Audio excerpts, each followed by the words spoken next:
Belum ada yang kalah di Pilpres 2024. Yang menang baru tukang sihir. Adi Amar.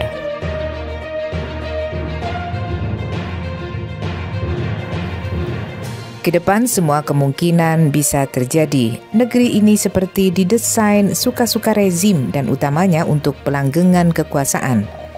Semua skenario yang dibangun seperti mengunci asas demokrasi dengan dalil-dalil yang dimainkan.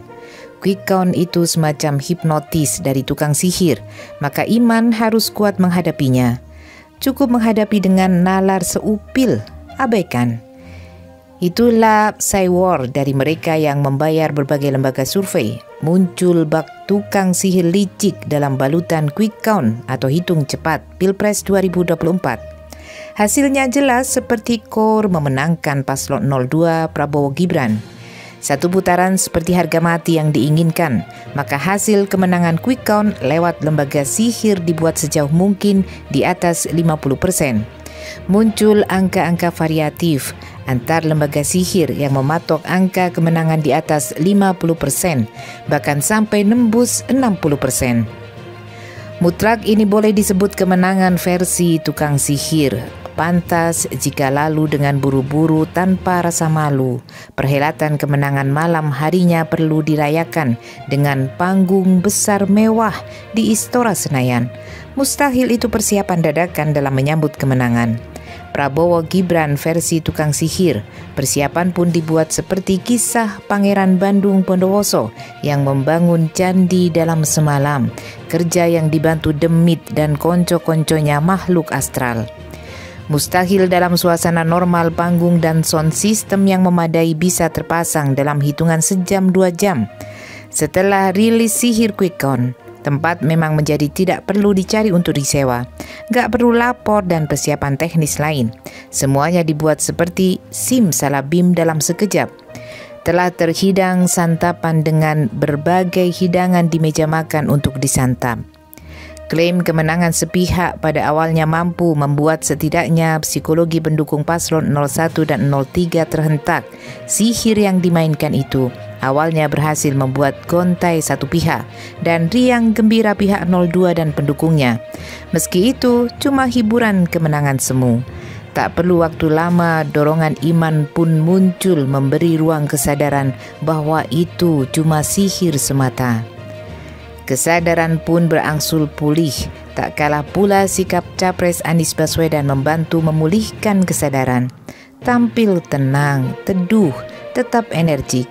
Senyum pun tipis-tipis masih terlihat saat menjawab pertanyaan wartawan yang mengerubuti di pos pemenangan Amin. Anies mengisyaratkan agar masa pendukungnya tak terpengaruh dengan permainan lawan. Sikap Anies itu mampu membuat pendukung pun tersadar bahwa permainan belum berakhir, bahkan baru dimulai. Setidaknya hitungan real count KPU yang sah baru saja mulai dihitung. Pernyataan Anies tegas namun mampu meneduhkan kemana selanjutnya ia memposisikan diri. Anies perlu sampaikan sikapnya bahwa ia akan tetap konsisten menegakkan perubahan, terus berkomitmen dalam gerakan perubahan. Tambahnya, saya tidak akan bergeser sedikit pun. Kemenangan satu putaran seperti menjadi wajib diikhtiarkan paslon 02 dan itu oleh rezim Joko Widodo. Dilakukan dengan segala dan berbagai cara, pokoknya menang. Seperti harga mati, yakin dan mampu berbuat karena seluruh variabel penentu kemenangan sudah dikondisikan. Itu bisa dilihat dari tidak dianggarkannya dalam APBN untuk 2 putaran. Skenario dipaksakan dijalankan dan mesti berhasil. Dirty Vote, film dokumenter tentang Pilpres 2024 curang, bisa menggambarkan bahwa skenario memenangkan paslon Prabowo Gibran itu nyata adanya. Data dan fakta diungkap dengan senyatanya dan semua tampak jelas. Kehadiran film itu membuka mata khalayak bahwa memaksa Jokowi 3 periode dan itu lewat Gibran benar adanya. Tak pedulikan suara sumbang mencerca bahaya munculnya politik dinasti, semua tak dianggap.